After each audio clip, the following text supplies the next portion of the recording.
She stole the Alpha King's horse, not to escape, not to rebel, not because she had lost her mind, though more than one person would later question that. She did it because it was the only way to make him listen. Calla had spent years inside a marriage that had slowly taught her one thing. Her voice didn't matter. Not to her husband. Not to the court. Not to anyone who moved through the halls of that kingdom with any kind of power. Then one night she found something she was never supposed to find. A document. A name. And the realization that the man she had trusted for years was not the man she thought he was. What she found didn't just destroy her marriage. It threatened the Alpha King himself. She had no allies, no proof strong enough to be believed. No way to reach him without the wrong ears hearing first. What she had was a horse that should never have accepted her. And the quiet, reckless decision that if no one in that kingdom was going to listen to her, she was going to make the most powerful man in it stop and hear every word. This is the story of the woman who stole the Alpha King's horse and became impossible for him to ignore. Chapter 1. Calla found out on a Tuesday. Not that the day mattered, but she would remember it. The particular quality of the light through the window, the smell of rain that hadn't arrived yet, the sound of her own footsteps in the corridor as she carried a stack of household records back to Oren's study. He wasn't there. That was the first thing she noticed. The second thing she noticed was the letter on his desk. She wouldn't have read it. That was the truth she would return to later, in quieter moments. She had never been the kind of woman who searched for things she didn't want to find. The letter was simply there, half open, placed with the casual confidence of a man who had never once considered that his wife might walk in. She read the first line without meaning to. Then she read the rest. Oren was not a cruel man in the way that left marks. He was cruel in smaller ways.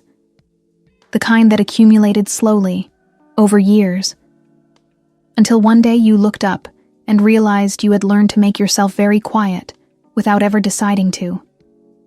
He had married Calla when she was young enough to believe that his silences were thoughtfulness, that his corrections were care, that the way he spoke to her in front of others, measured, slightly dismissive, always just short of unkind, was simply how men like him communicated. It had taken her years to understand that it wasn't. By then, the understanding didn't change much. She was still his wife. She still managed his household, attended the functions his position required, smiled at the right people in the right rooms. She had simply stopped expecting anything more than that. She had learned to take up very little space. The letter was not from a political contact. It was from a woman. Calla read it twice. Slowly.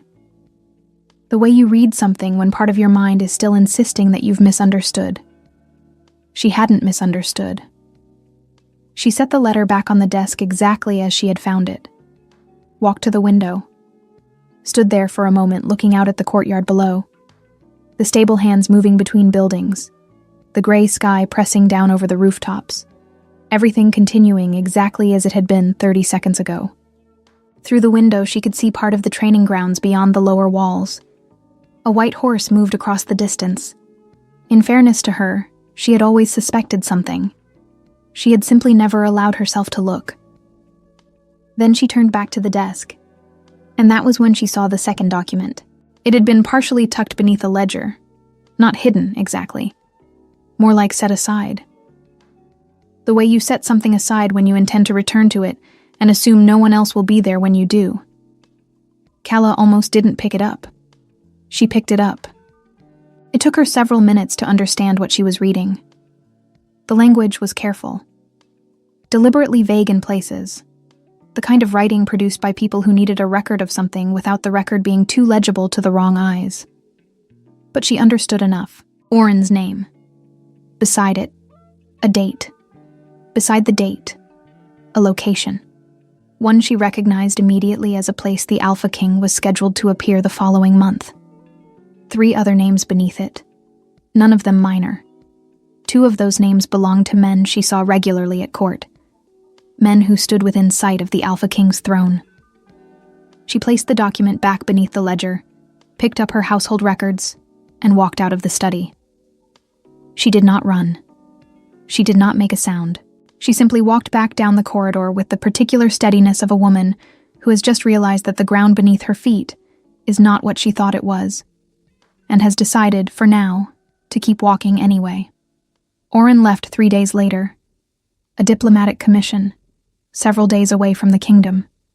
He told her at dinner, the night before, with the same tone he used to inform her of weather changes or minor schedule adjustments. She said she hoped the journey would go smoothly. He said he expected it would. That was the entirety of the conversation. After he left, Calla sat at the table for a while longer than necessary. The house was quiet in a way it rarely was. Not peaceful, just empty.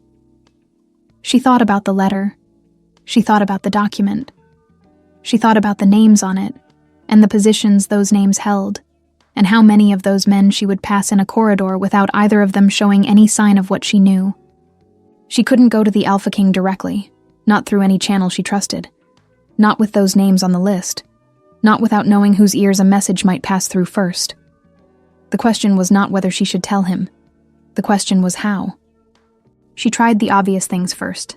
A letter, addressed carefully, sealed, handed to no one, because there was no one to hand it to. She sat with it for an evening, before she read it back to herself and understood the problem. A letter could be intercepted. A letter could be read by the wrong hands before it reached the right ones.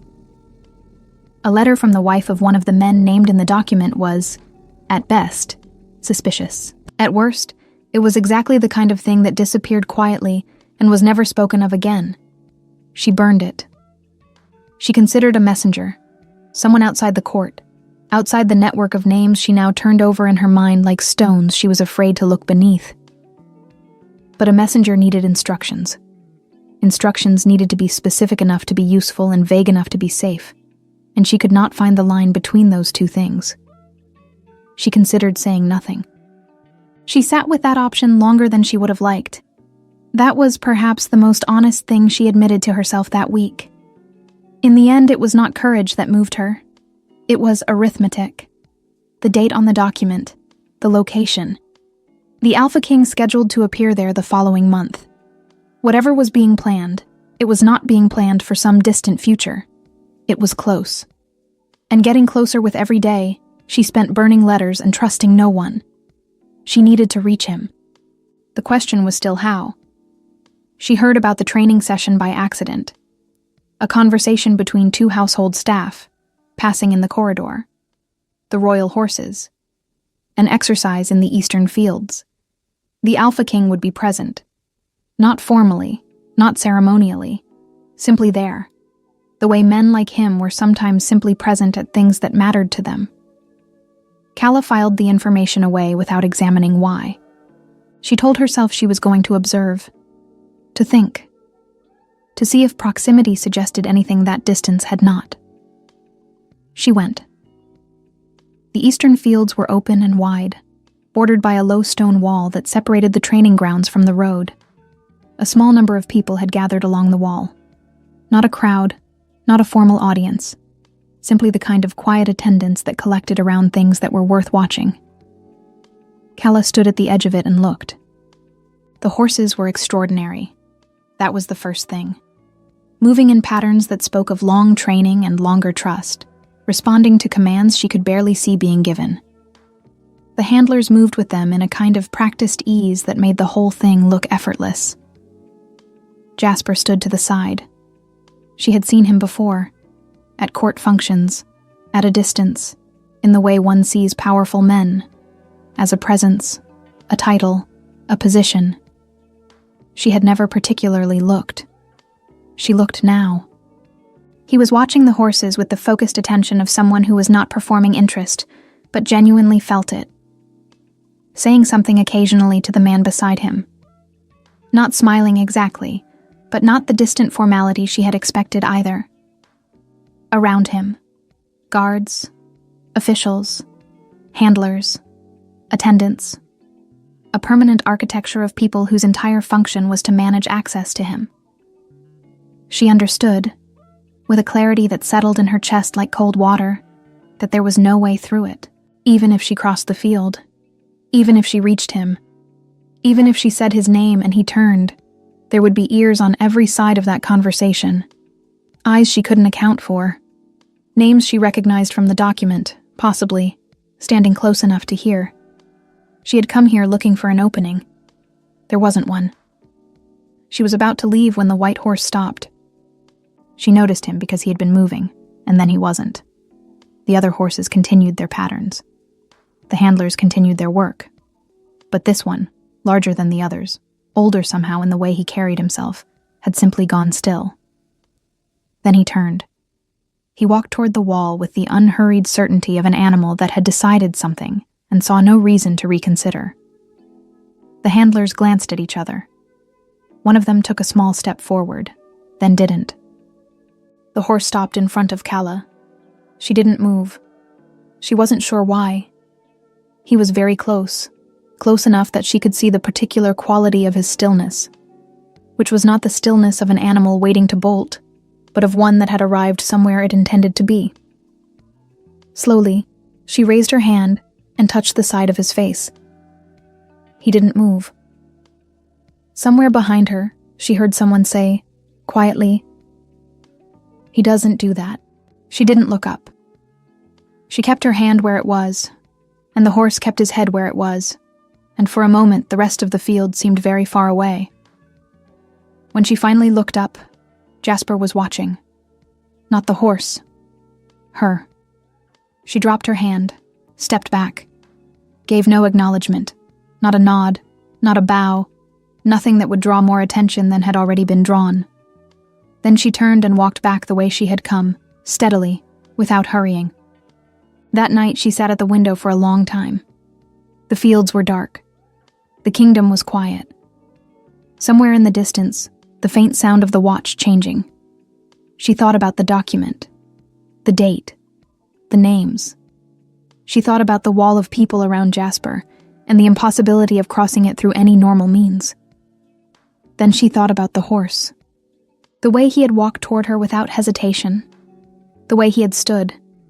The way Jasper had looked, not at the horse, but at her, with the particular attention of a man who had just seen something he didn't have an explanation for. If I can't reach him, she thought, perhaps I can make him come to me. She sat with that thought for a long time. Then she went to find her darkest cloak. The stables were quieter than she expected. 2 guards at the outer gate.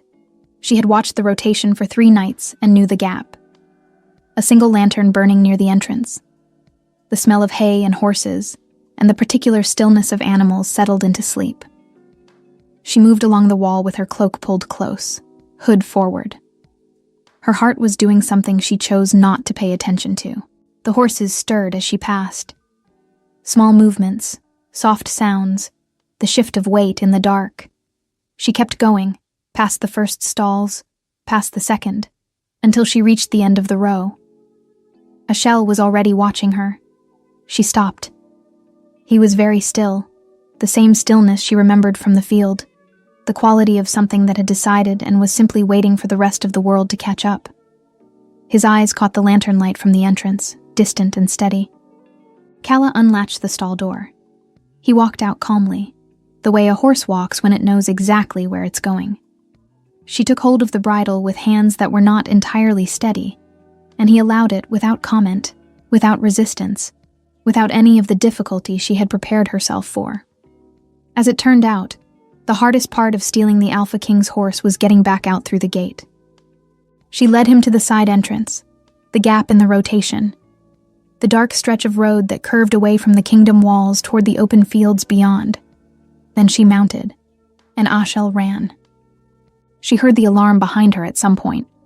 She wasn't certain exactly when. A distant sound, caught, and then lost in the wind. She didn't look back.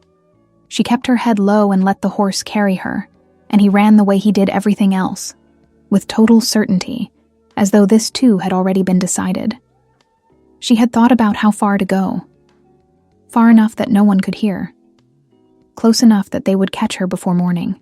She found the place without quite knowing how. A wide stretch of field where the road curved and the tree line began, open enough to see in every direction, sheltered enough that the wind dropped. A place that felt, somehow, like ground that belonged to no one. She slowed Ashel to a stop, dismounted, and waited. He arrived faster than she expected. Not the guards first, him, which told her something about the kind of man he was. Jasper came alone. He had ridden fast enough that no one had managed to follow. He rode well, the way people ride when they have done it their whole lives and stopped thinking about it. He slowed as he approached, stopping 20 feet from where she stood. For a moment, neither of them said anything. She could see him taking in the details. The cloak, the hood, which she lowered now because there was no longer any point. Her own stillness, standing beside the horse that should not have let her take him, holding the reins loosely, not running, not moving, simply present. A criminal would have kept riding. She had not kept riding. She watched him understand that. "You're not afraid," he said. It wasn't quite a question. "I was," she said. "I'm not anymore." He looked at her for a long moment. Then at Ashel, who had turned his head slightly toward Jasper, and then turned it back, as though having assessed the situation and found nothing to concern him. Jasper looked back at her. "Why?" he said. She had thought about this moment for 3 days. She had rehearsed versions of it, careful, political versions, the kind that led with evidence and stayed controlled and said all the right things in the right order. Standing here now, in the dark, with him looking at her and the wind moving through the grass, and Ashel warm and steady beside her, she found that none of those versions were available anymore. "Because I didn't know how to make you listen," she said. Silence. "You could have sent a letter," Jasper said. "To whom?" she said. "Through whom?" He said nothing. "There are names on a document in my husband's study," she said. "Men with access to your schedule, your movements, the location you're expected to be next month." She paused. "Some of those names belong to people who stand within sight of your throne." The silence was different this time. "That's a significant accusation," he said, and his voice was careful in the way that powerful men's voices became careful when they were paying close attention. "I know," she said, "and your evidence is a document you claim to have seen. A document I can describe in detail, that you did not bring, that I could not safely remove." She held his gaze. "I'm not asking you to believe me. I'm asking you to investigate, quietly, before next month." He looked at her for a long time, the kind of look that moved across a face and left no readable expression behind. Not disbelief, not acceptance. Assessment. Then, Ashel took 3 steps forward. He stopped beside Calla. Not between her and Jasper. Beside her, the way something stands beside what it has decided to be near. He made no sound. He simply put his presence there. Jasper went still. Something shifted in his expression. Small, quickly controlled, but she caught it. "That horse," he said after a moment, "belonged to my mother." She didn't know what to say to that, so she said nothing. "He hasn't let anyone near him in 4 years. He looked at Ashel, then at her. "He walked out of the stables with you." "Yes." He was quiet for a moment. When he spoke again, his voice had changed. Not softer exactly, but something in the edges of it. "What's your name?" "Calla," she said. "My husband is Oren. He left yesterday on the diplomatic commission." "I know who Oren is." "Then you understand," she said. "Why I couldn't use any channel he might have access to." Something moved behind his eyes. Not agreement, not yet, but the first suggestion of it. "Come back to the kingdom," he said. "You'll stay in the guest quarters of the castle while I look into what you've told me. Not as a prisoner, but not freely either." She nodded once. "That's fair." He turned his horse, then paused. "The document," he said without looking back. "Describe it to me. Everything you remember. We'll talk on the ride back." "All of it?" "All of it." He turned his horse, and she gathered Ashel's reins and mounted. The horse moved forward without prompting, falling into step beside Jasper's, as if he had always known this was where he was supposed to be. Jasper looked straight ahead. "Everything," he said. "From the beginning." She took a breath, and she began. Before we continue, if you felt something in this first chapter that made you want to stay, please leave a like. It takes 1 second, and it means a lot to me. Chapter 2.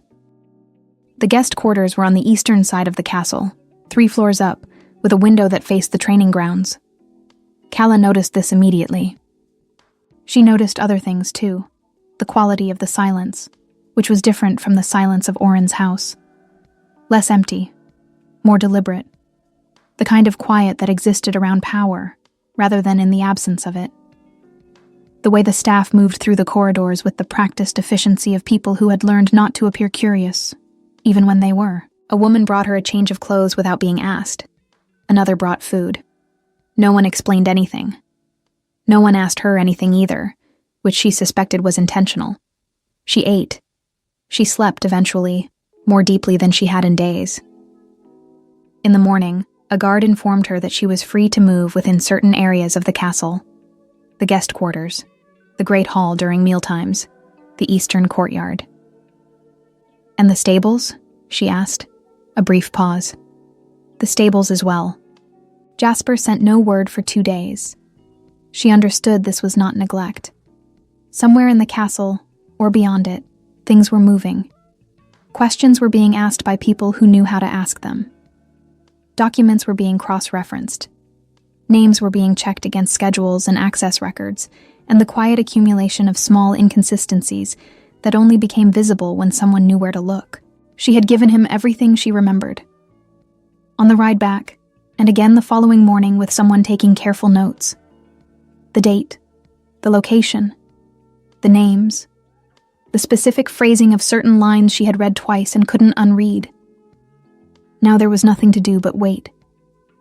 She spent most of her time in the stables. Ashel seemed to expect her. That was the only way she could describe it. He was never unsettled when she arrived, never surprised. He simply shifted his weight in her direction and waited for her to reach him, with the patience of something that has already decided and found the decision unremarkable. She talked to him sometimes, quietly, without expecting anything back. About the document. About Oren. About the particular texture of the last few years, which had seemed bearable enough until the moment they didn't, and then seemed unbearable all at once. He listened the way horses listened, completely, without judgment, without offering solutions. It helped more than she would have admitted to anyone. On the 3rd day, Jasper came to the stables. He arrived without announcement, without escort, in the plain clothes she was beginning to understand he preferred when he wasn't required to be a king. He stopped at the entrance, took in the scene. Calla beside Ashel, one hand on the horse's neck, and something in his posture eased slightly. "You're here often," he said. "There's not much else to do."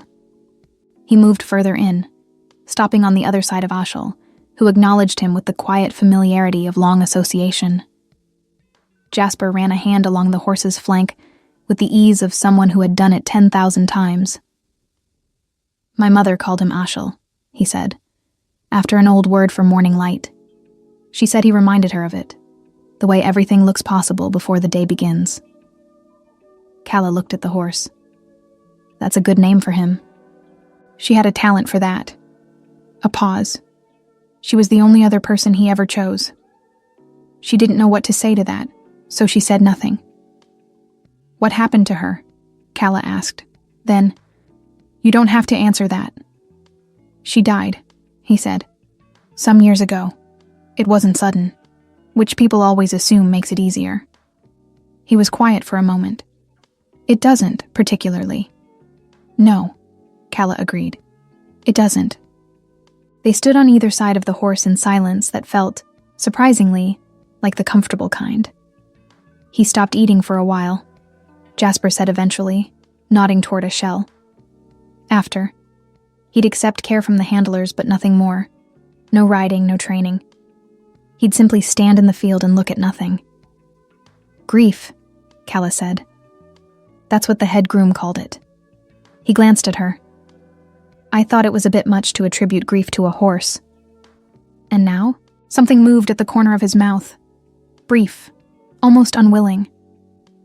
Now I think the head groom was right. He was quiet for a moment. My mother always said he preferred people to titles. Calla looked at Ashel. She sounds like someone worth knowing. She was, Jasper said, simply, without elaboration. He left shortly after, recalled by something. A messenger appearing quietly at the stable entrance, waiting to be noticed. Before he went, he paused. My people found the location referenced in the document, he said. His voice had returned to the careful quality it carried when he was being a king rather than a person. There are discrepancies in the official record of what's scheduled there. It's consistent with what you described. She absorbed this. What does that mean? It means I'm no longer investigating whether you're telling the truth. He held her gaze for a moment. It means I'm investigating the truth itself. He left. Calla stayed with Ashel for a long time after, her hand on his neck, the stable quiet around her. She had come here with nothing but a stolen horse and a hope that someone would listen. Someone had. The confirmation came on the 5th day. Jasper said nothing to her directly. She learned it the way she had learned most things in that castle, through the quality of the silences around her. The way the guards shifted when she passed. The way a senior official she didn't recognize stopped outside her door for a long moment before continuing down the corridor. The way dinner that evening arrived with an extra course and no explanation. Something had changed. He came to find her that night. Not the stables this time, the eastern courtyard, where she had taken to sitting in the early evenings when the light came through the archways at a particular angle, and the castle felt briefly like somewhere a person could breathe. He sat down across from her without ceremony. 3 of the names on your document, he said, have been confirmed. Access records, correspondence that shouldn't exist. A shipment rerouted through channels that have no official record. A pause. The date and location you described are consistent with what we found. Calla absorbed this carefully. And the others? Still being investigated. He looked at her steadily. But enough has been confirmed that the question is no longer whether something is happening. His voice was even. Controlled. Underneath it, she heard something else. Something carefully managed. The question is how far it reaches. She nodded once. You were right, he said. Not easily, not with difficulty either. Simply as a fact that deserved to be stated directly. You took an extraordinary risk to tell me something I needed to know. That matters. She didn't know what to do with that. She had expected relief. She felt it, distantly. But something else was louder. What happens now? She asked. The investigation continues quietly. Nothing moves until we know the full scope. He paused. Oren returns in 4 days. 4 days. She had known it was coming. Knowing didn't make it smaller. When he returns, she said carefully, what is my position? Protected, Jasper said. Whatever happens next, you are not part of whatever he's involved in. That's already clear. He held her gaze. I give you my word. She believed him. That surprised her slightly. How completely she believed him. They sat in silence for a moment. It was Jasper who broke it, and not with anything she expected. How long were you married? She looked at him. 7 years. And how long did you know? She understood what he was asking. Not about the document, not about the conspiracy. That something was wrong? She considered. A few years. That it would never be different. Perhaps 2. She paused. That I had learned to disappear inside my own life, longer than I'd like to admit. He was quiet. listening in the way she was beginning to recognize, completely, without preparing his response while she spoke. "Why did you stay?" he asked. Not unkindly, genuinely.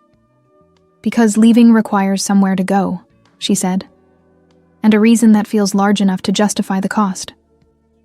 She looked at her hands. "A marriage that makes you smaller every year is very difficult to leave, because each year you're a little smaller than the year before, and it's hard to find the size you need to make a decision that large." Silence. "The document gave you that," he said. "The document gave me a reason that had nothing to do with me," she said. "That made it easier. Somehow it's always easier to act for someone else's sake than for your own." She hadn't meant to say that last part. It arrived before she could decide whether to allow it. Jasper said nothing for a moment. Then, "For what it's worth, the reason you acted doesn't diminish what it cost you to act." She looked at him. He wasn't looking away. This was, she would think later, the moment the question changed. Not, "Will he believe me?" but, "What is this becoming?" She became aware at some point that they had been talking for a long time. Not about the conspiracy, not about Oren, about smaller things. The castle, his mother's preference for the eastern courtyard at this same hour, the particular quality of the light she had noticed, and that he confirmed was the reason the courtyard had been built facing that direction. At one point he said something that made her laugh. A real laugh. Unguarded. The kind she hadn't produced in long enough that it surprised her when it arrived. He looked at her when she laughed. Not smiling exactly, but something in his expression that was close to it. Something that stayed a moment longer than it needed to. Ashel had followed her from the stables at some point, without either of them noticing. He stood at the courtyard entrance now, calm and unhurried, watching them both with the patient attention of something that has already understood the situation, and is simply waiting for everyone else to catch up. Jasper noticed him. He looked at the horse for a moment.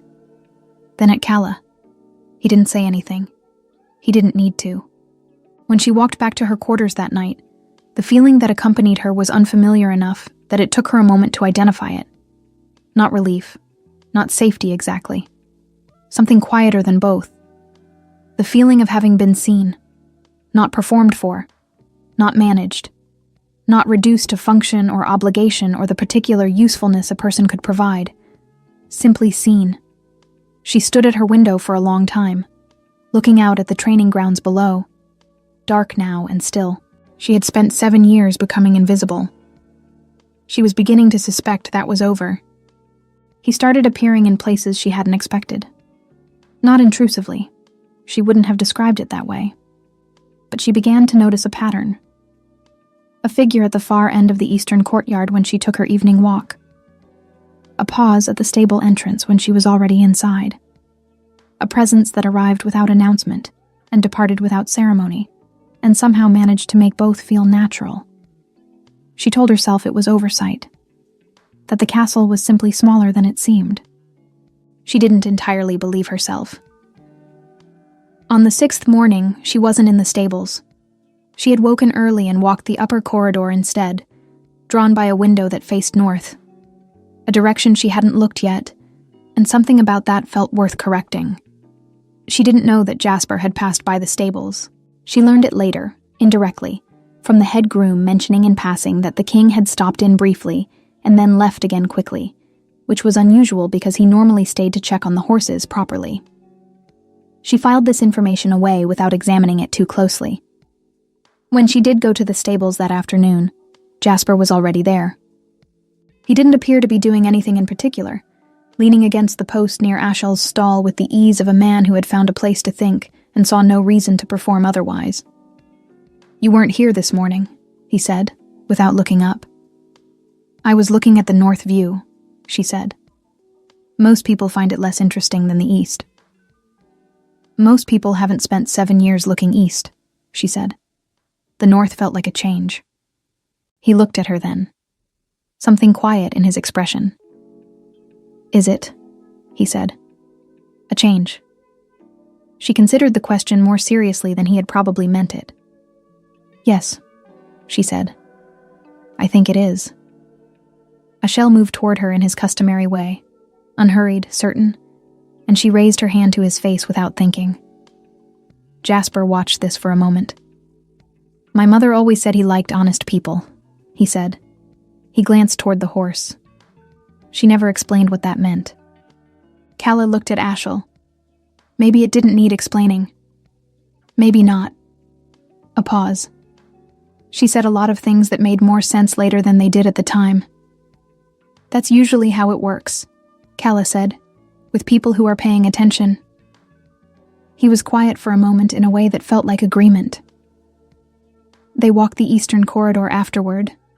Not by plan, simply because they had both moved in that direction when they left the stables, and neither had found a reason to stop. She had mentioned, in passing, 2 evenings ago, that she found the tapestries in the eastern corridor difficult to look at. Too much gold. Too many figures frozen in triumphant poses that had nothing to do with how triumph actually felt. He stopped in front of one now. "You said these bothered you," he said. She looked at him. "You remembered that. You said it as though you meant it." She turned back to the tapestry. A king on horseback, sword raised, army behind him. The whole scene saturated in the particular confidence of someone who had never doubted the version of events being depicted.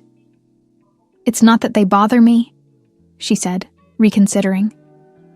"It's that they only show the moment after, when everything is already decided." She tilted her head slightly. "I'm more interested in what happened just before. The uncertainty, the choice," she said. "The moment before the choice, specifically, when it could still go either way." He looked at the tapestry for a moment, then at her. "That's not usually what people want commemorated," he said. "No," she agreed. "But it's the part that matters." There was a document waiting for him when they returned. A guard intercepted them at the corridor's end with the particular posture that meant something required attention. Jasper excused himself without ceremony. Before he turned to go, he paused. "Oren returns in 2 days," he said. She had known. She nodded. "When he does," Jasper said, "nothing changes for you. Your position here is not contingent on what happens with him." He held her gaze for a moment. "I want that to be clear before it becomes relevant." She held his gaze. "It's clear." He left. She stood in the corridor alone for a moment, the tapestry still in her peripheral vision, all that frozen gold, all those decided moments, and thought about choices and the seconds before them. 2 days. 2 days before everything that had been building quietly in the background would become loud. For now, there was still this. The corridor. The evening light. The particular feeling of being somewhere she had not expected to want to stay. Oren returned on a gray afternoon. Calla watched from the eastern window as the diplomatic commission rode through the lower gates. Horses tired, riders dusty. The particular deflation of men returning from something that had not been as significant as they had hoped. She recognized Oren's posture before she could make out his face. 7 years had taught her to read him at a distance. He looked the same. She wasn't sure why that surprised her.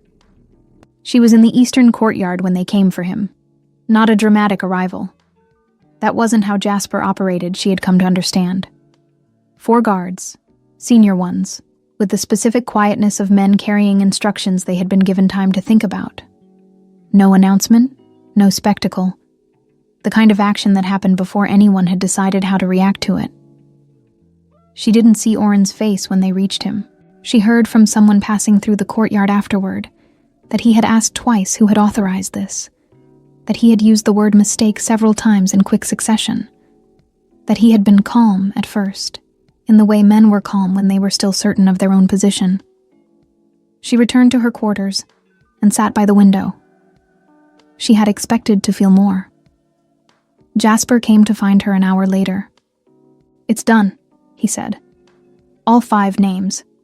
The evidence was sufficient to move on all of them simultaneously." He sat across from her, watching her face. "Are you all right?" "Yes," she said.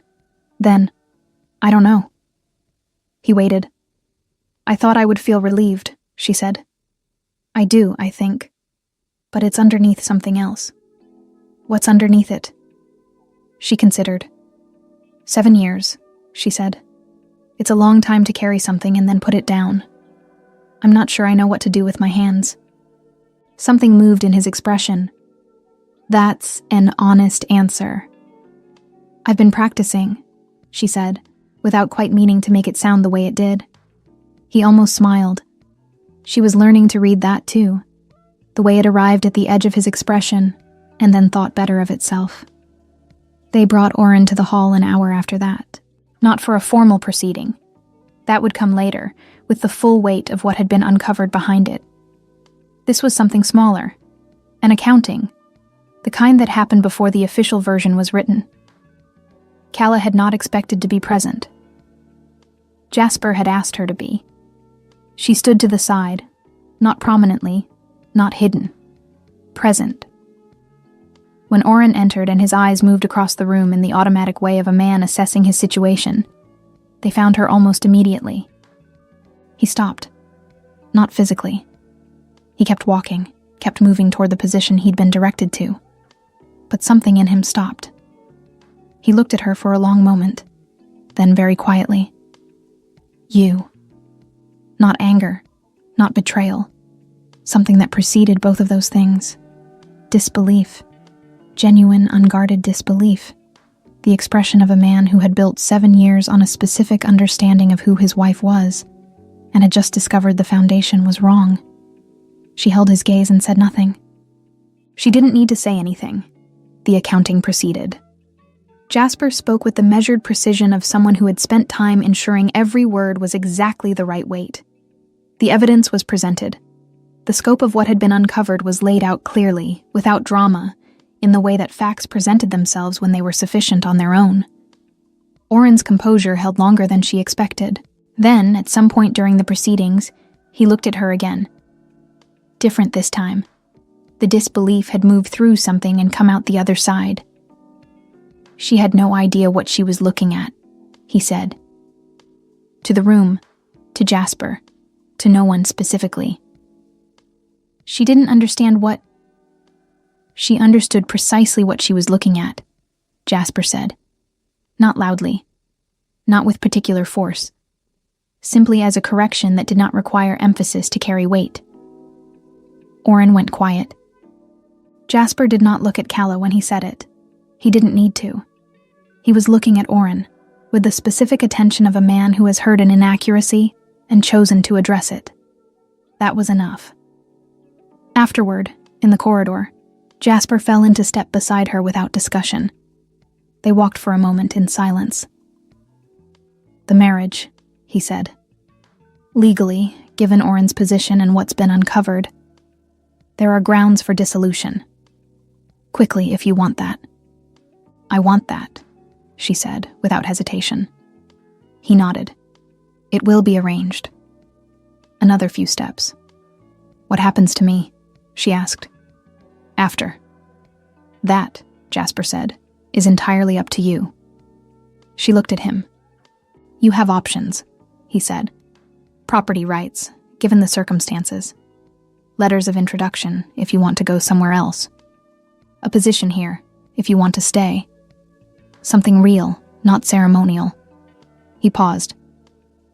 "There's no obligation in any direction. Whatever you choose, it will be resourced properly." She was quiet for a moment. "You're not going to tell me what you'd prefer?" she said. He looked at her. Something in his expression that was more open than she had seen before, more open than he perhaps intended. "I'd prefer," he said carefully, "that whatever you choose it because you want it, not because it's the easiest option, not because someone pointed you toward it." A pause. "You've spent long enough making decisions based on what was available to you. This one should be different." She absorbed that. "I'll think about it," she said. "Take whatever time you need." They reached the point where the corridor divided, her quarters in one direction, his in another. They stopped. "Jasper," she said. He turned. "Thank you," she said, "for saying it, in there, that she understood precisely what she was looking at." He held her gaze for a moment. "It was accurate," he said simply. He turned and walked down the corridor. She stood at the division for a long time after he was gone, looking at nothing in particular. She had spent 7 years being defined by someone who had never bothered to look. One sentence, from a man who had been paying attention for 8 days, had undone something she hadn't realized was still holding. The documents arrived the following morning. A formal packet, delivered by someone from the legal offices with the careful neutrality of a person trained to present options without implying preferences. Property rights. A financial settlement, given the circumstances of the dissolution.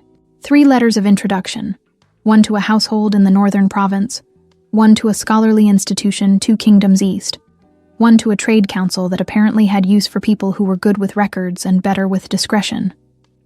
And a 4th document, separate from the others. Handwritten, not formal. A description of a position within the castle itself, not ceremonial. Administrative, with genuine responsibility.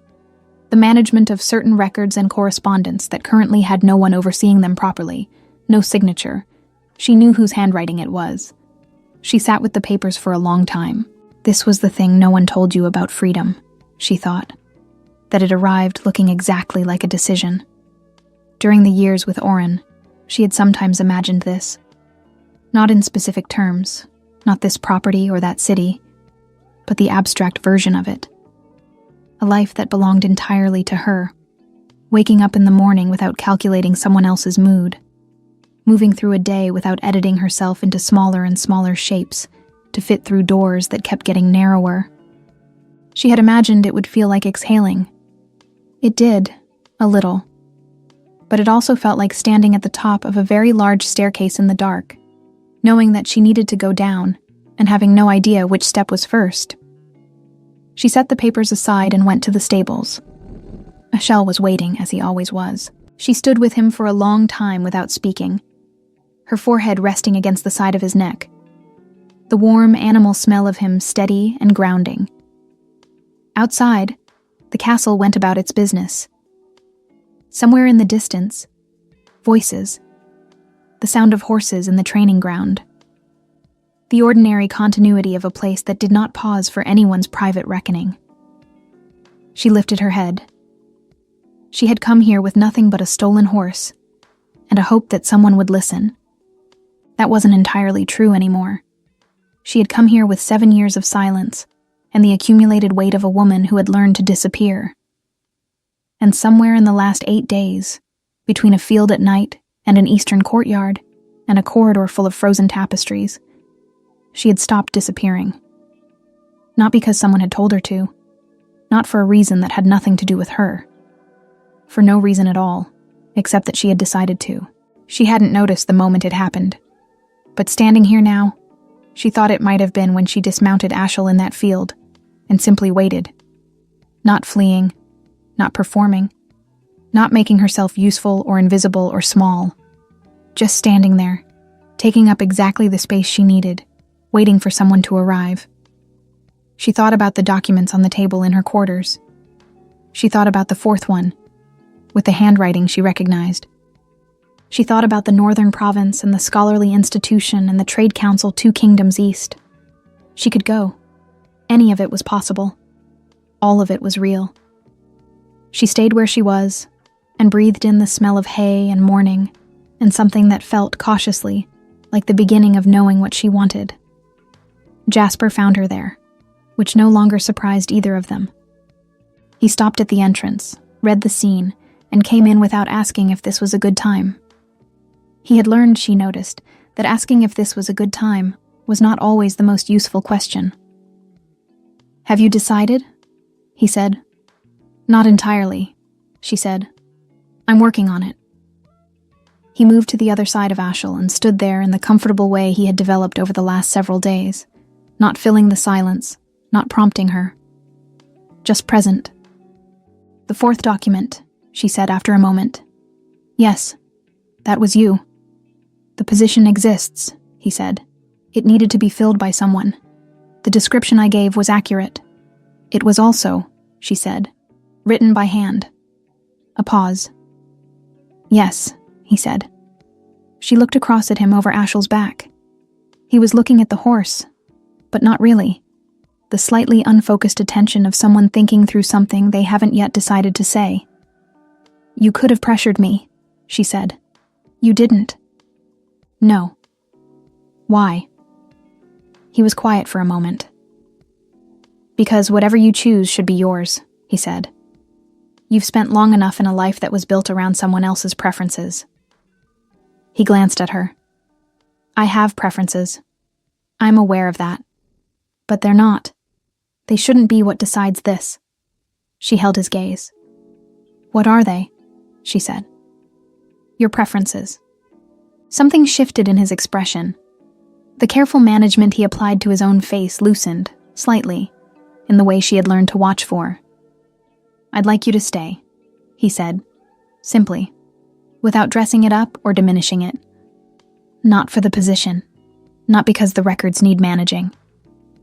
A pause. Because the last 8 days have been different. Because you say things that I find myself thinking about later, without meaning to. Because Ashel follows you across the courtyard and I understand, now, exactly why. He stopped.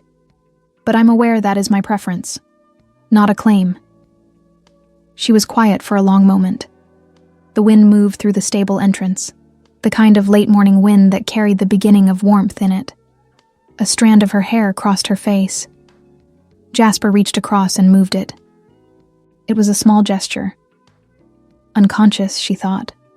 The kind of thing a person did without deciding to. But his hand didn't retreat immediately. It stayed at the side of her face, the backs of his fingers resting lightly against her cheek, and she felt the warmth of his skin with a clarity that made everything else in the stable go slightly distant. She looked up at him. He was already looking at her. Not the careful, measured attention she had learned to recognize from across rooms and corridors. This was something else. Something that hadn't been managed into a presentable shape before it arrived on his face. His eyes moved over her features with the particular focus of a man who has been trying not to do exactly this for longer than he intended. Neither of them moved. She was aware of how close they were standing, of the way his hand had shifted, almost imperceptibly, so that his fingers rested at her jaw rather than her cheek, not holding, not directing, simply there, as though he had found a place he hadn't been looking for and didn't know yet what to do with having found it. Her heart was doing something she chose, this time, to pay attention to. I've decided, she said, quietly. The words came out steadier than she felt. Yes. The word was low. His hand still hadn't moved. I'm staying, she said. Not because it's the easiest option. Not because someone pointed me toward it. She held his gaze. Because I want to. Because this is the first time in a very long time that what I want is something I'm allowed to have. Something broke open in his expression. Briefly, completely, before he could do anything about it. She saw it all. The relief, the want, the particular undoing of a man who had been holding something carefully at a distance and had just been told he didn't have to anymore. His thumb moved. One slow motion against her jaw, so slight it might have been nothing. It was not nothing. She felt it in her throat, in her hands. In the place behind her sternum that had been quiet for so long, she had forgotten it was capable of this. He moved his hand from her face to her hand, which was resting on Ashel's neck. He turned it over gently, not taking it, offering the choice. And she looked down at his hand beneath hers for a moment before she let her fingers close around his. His grip tightened, just slightly. The warmth of it traveled up her arm. She looked up at him. He was watching her with an expression she didn't have a word for, something that contained patience and want, and the very particular tenderness of a man who has decided that whatever this is, he is willing to be careful with it. Then stay, he said, low, just for her. She didn't answer. She didn't need to. She was already holding his hand, and he was already holding hers, and the space between them had become the kind of small that required a decision to maintain, and neither of them was making it. Ashel exhaled beside them, long and slow, and lowered his great head, and the morning light came through the stable entrance and fell across both of them, unhurried, as though it had been waiting for exactly this. 3 months later, Calla interrupted a senior court official in the middle of a sentence. She did it politely. She always did it politely. But she did it, leaning forward slightly over the records spread across the table between them, pointing to a specific line in a specific ledger, and explaining, with the calm precision of someone who had spent the last 3 months learning exactly where the gaps were, why the figure he was citing did not match the figure in the original correspondence. The official looked at her. Then he looked at the ledger. Then he corrected his position. She moved on to the next item without comment. The work suited her in a way she hadn't anticipated. Not because it was easy, but because it was real. Correspondence that affected actual decisions. Records that, when managed properly, changed outcomes. The particular satisfaction of a system functioning better than it had before, and knowing that she was the reason. She had her own table now, her own set of keys, a window that faced east, which she had requested and been given without question. Small things. They did not feel small. A messenger arrived one afternoon looking for Jasper. He stopped at her table first, naturally without apparent deliberation, the way people stopped at her table now when they needed to find something or someone in the eastern wing. "He's in the lower courtyard," she said, without looking up from the correspondence she was annotating. "He'll be done within the hour. You can wait, or I can send word that you're here." "I'll wait," the messenger said. She nodded and returned to her work. It was only after he left that she paused, pen still in hand, and registered what had just happened. Not the exchange itself, that had become ordinary, but the ease of it. The complete, unremarkable ease of being someone who knew where things were, and how they worked, and what to do with that knowledge. She sat with that for a moment. Then she went back to the correspondence. Jasper found her in the stables that evening. She was with Ashel. She was often with Ashel, standing in the particular quiet of the late afternoon, the light coming through the upper windows at an angle that made everything look briefly golden. She heard him arrive and didn't turn immediately, the way she no longer turned immediately for anyone, because she no longer felt the need to. He stopped beside her. They stood in companionable silence for a moment, the kind of silence that had been building between them for 3 months, accumulating small moments and unhurried conversations, and the gradual, undeniable weight of